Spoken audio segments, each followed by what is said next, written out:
Attention, 0, 9, 5, 3, 1, 6, 3, 2, 8, 4,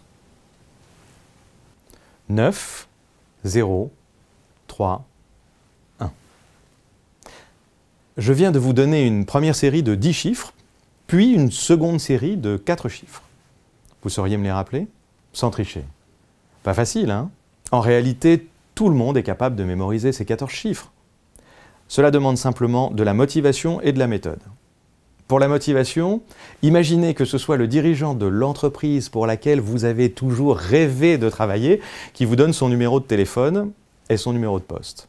Bon, en ce qui concerne la méthode, il suffit de découper l'information pour lui donner un format plus digeste et somme toute plus familier. Et là, ça devient nettement plus simple. Écoutez, 09 53 16 32 84. Poste 90 31. Apprendre demande donc du temps et de l'attention. Une équation somme toute assez simple. Et pourtant, chacun de ces termes représente un défi. Trouver du temps tout d'abord. Notre quotidien professionnel est chargé, voire surchargé. Et même lorsque nous disposons d'un peu de temps, ce n'est pas nécessairement à la formation que nous pensons en premier. Dans ces conditions, il est presque plus facile de bloquer 2 journées dans notre agenda pour assister à un séminaire que de trouver 2 heures chaque semaine.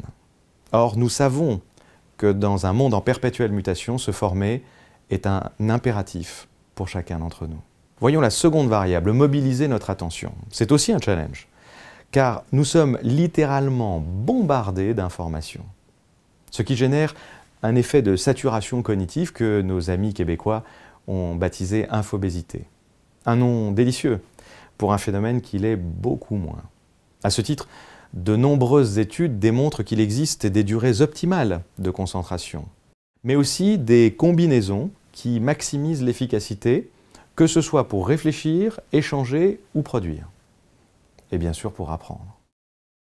Ce que cela nous inspire en matière de formation, c'est qu'il faut concevoir des activités pédagogiques d'une durée qui tienne compte de ce double défi. C'est de cette manière que l'on est arrivé à parler aujourd'hui de micro-learning. Concrètement, les solutions Teach on Mars conjuguent des modalités qui tiennent compte de cette équation temps disponible et capacité d'attention. Tout d'abord, en proposant des activités courtes.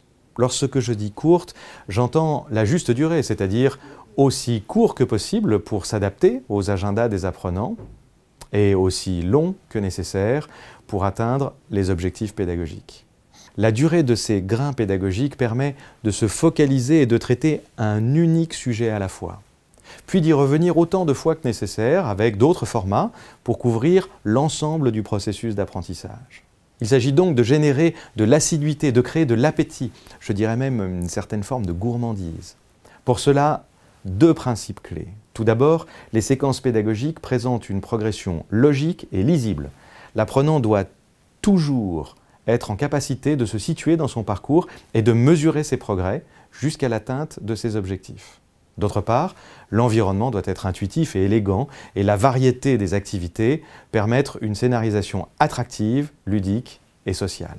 Joindre l'utile à l'agréable, c'est la clé.